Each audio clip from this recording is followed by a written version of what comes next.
Hello everyone, Ep11, and welcome to another History of Mods episode. This time on Cogs of the Machine, we're looking at versions 1.4.5 to 1.7.10. For the most part, the mod was pretty good during 1.4 all the way to the lead up of 1.7. The forum thread you can only get through archives as it's now unavailable, so obviously if I log in it's not going to show it because it's been removed. But if you look for the archive, you can find the older versions that way. And the latest version is for 1.7 outside of the preview and adds a few other things. Other than that, you usually couldn't find the mod for a fair amount of time. I was in Minecraft, so which is where I mostly came across it at first. But otherwise, obviously, I've done a mod overview of it, but if we actually look at the history of it, we'll see what it actually came to be throughout.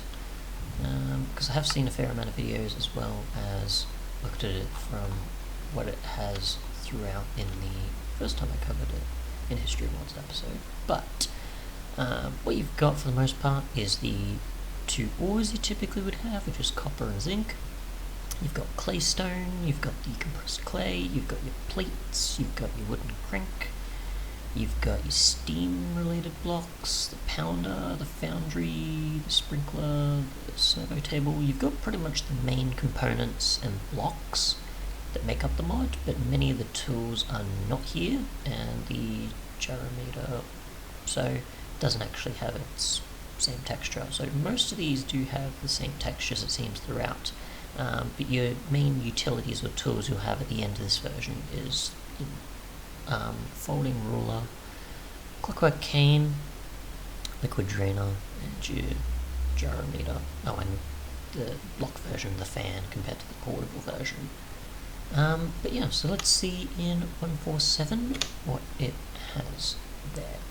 Okay, in 1.4.7 you've got a fair amount of the same, but with the occasional additions, such as the saw blade that you can use for the mechanical saw, and maybe there may have been a few other minor things. But for the most part it's pretty much the same, just ported over with a few other bits and pieces. Obviously, sort of got a bit of a setup here just in case, just to test in that how certain things work, how they look and such.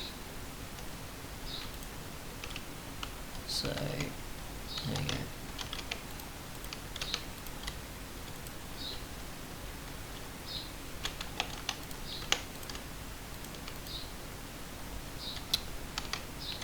But yeah, so obviously on to the sort of, I guess, first 1.7.10 version I used for most of the time, and I'll go for the latest one that's on CurseForge. Okay, and in 1.7.10, at least for the version I'd used for a fair amount of time, it obviously adds probably about the same, maybe a few other small things here and there. But I guess some of the standouts would obviously be some of the materials, such as tungsten, certain things like the brass spring for the wind-up trinket, many of the different tools added, from the clockwork pick to the portable saw to the portable fan, wooden box, pounding hammer, and rivet gun. Other than that, most stuff seems to be pretty much the same. It's just the tools, the new components based around these tools, and possibly tungsten, I think, and some other support for other ores, such as tin, silver, and lead. Other than that, though, we'll go to the last version, or the most recent version you can get of the mod, 1.7.10. And in the latest version for 1.7.10, you've got the extending arm. I'm pretty sure there's also zinc dust. And other than that, possibly the texture changes here, which I'm assuming either unintentional or intentional, because obviously they worked and looked fine throughout, but I'm assuming this is just a texture issue. But for the most part, obviously they should operate correctly, they're just using the textures. Obviously the extending arm you can use to access certain interfaces from a distance, not just the ones from the mod, but others from other mods. It doesn't work on mobs, and as far as I can tell, it's not used for other types of blocks. So, yeah, quite interesting addition. But other than that, I'm pretty sure that is it. I'm pretty sure the rocks might have been added maybe in 1.7. I may have missed them. But other than that, I'm pretty sure that's about everything. Thanks so much for watching, and goodbye.